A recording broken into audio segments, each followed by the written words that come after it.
एखादा बाप निघून जाईल, आई निघून जाईल, त्या दिवशी त्या माहेरवासिनीला विचारा, खरंच त्या माहेरातला आनंद आई जिवंत असताना होता तो आज आहे का विचारा.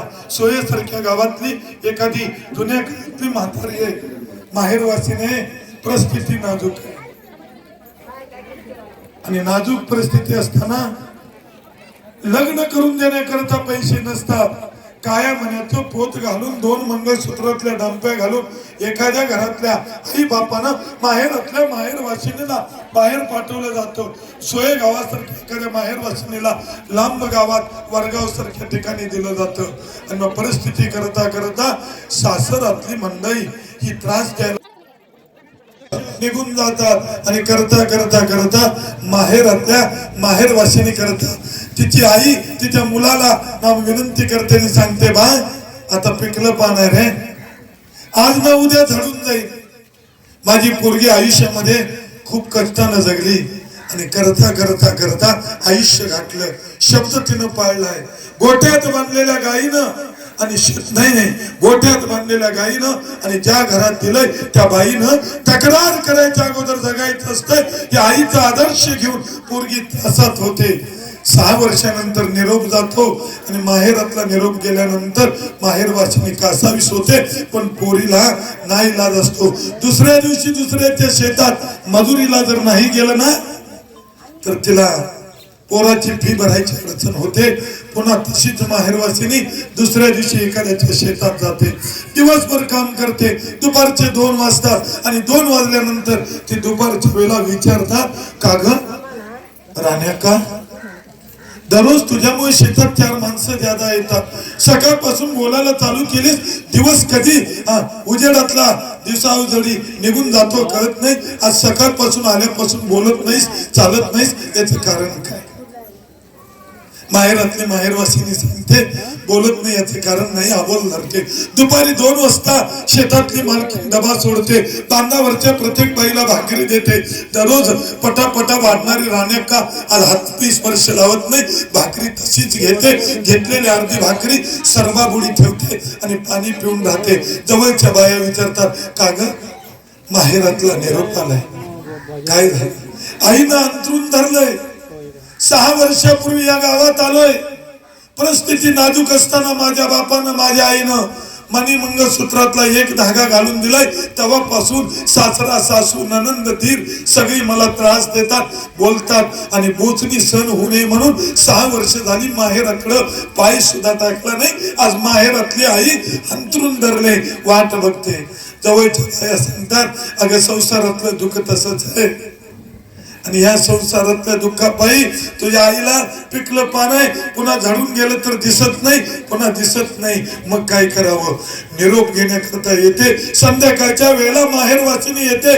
रात्री चूल पेटवत नाही, तशीच पाणी पिऊन झोपते. सकाळी उठते, जाण्याची तयारी करते. आता काही होऊ देत, सासरा बोलू देत, सासू बोलू देत, ननंद बोलू देत, दीर बोलू देत, पण आईला भेटायचं. परिस्थिती करते, बघते. ते आली बघ, कान करून बसणारी म्हातारी म्हणते, थांब म्हणावं माझ्या लेकीला, दारातच थांब म्हणावं. नातवाला बोलवते, नातीला बोलवते, दोन्ही बाजूचे हात धरते, भाकरीचा तुकडा आणायला लावते. जवळ येते आणि जवळ येऊन दोन्ही बाजूनी भाकरीचे तुकडे ओळून टाकते. कडा कडा कडा कडा बोट मोडते. विचारते, लेकी कशी आहेस ग? लेक सांगते, आई 6 वर्षाचे भोगलंय, 6 वर्षाचे सोसलंय, 6 वर्षाचे कष्टलंय, ते शब्दात सांगता येत नाही. आता एकच सांगतो, उभं गेले सासुरे आता मला माहेराशी न्यावं, थोडा एवढा जाच तुमच्या पडते पायावं, ही विनंती केले. आले आई, आतापर्यंत काय दुःख होतं ते कळालं नाही.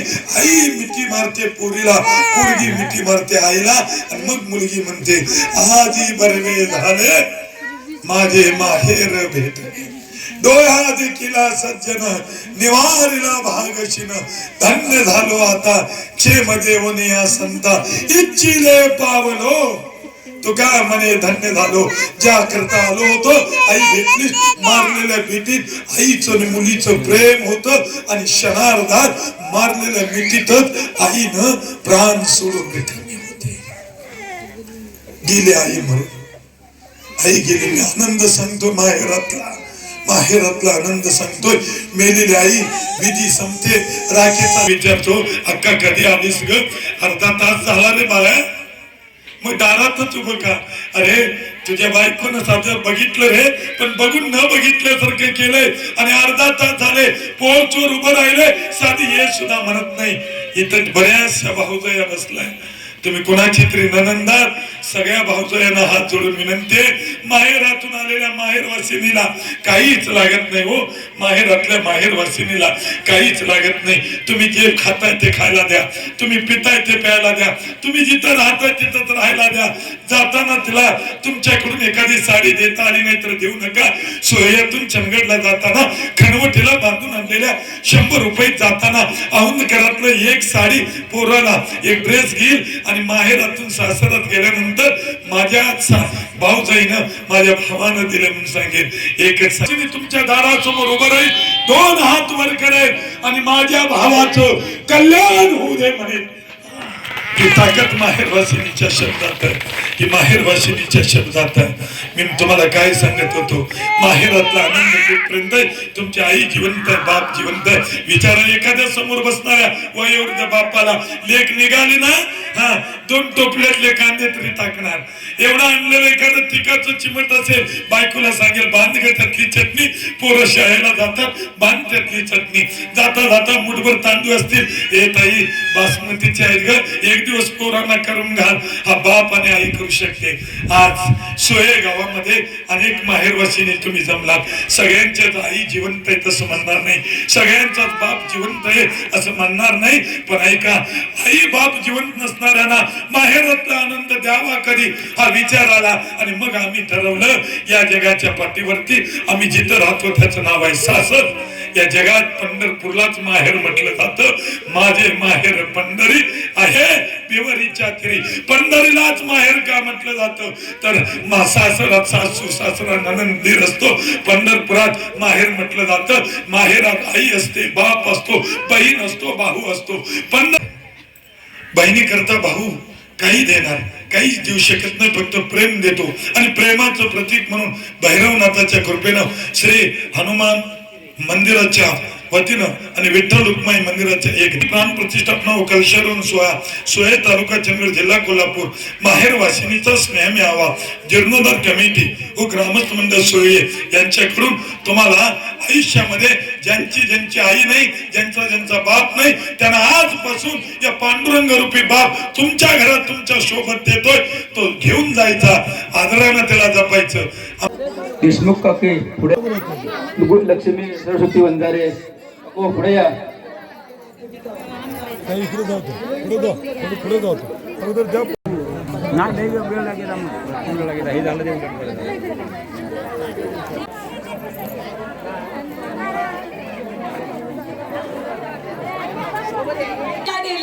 ह्याच्यात म्हणजे माझं हे सांगत नाहीये मी, खरं मला याचं दुःख होतं मी तिथे गेलेलाच की मी माझ्या आई वडिलांना माझ्या मनात येईल तेव्हा भेटायला येऊ शकत नव्हते आणि माझ्या आई बाबांना फोन लावता येत नाही, याचं मला खरोखर दुःख होत होतं. गोड गोड नाम तुझे विठ्ठला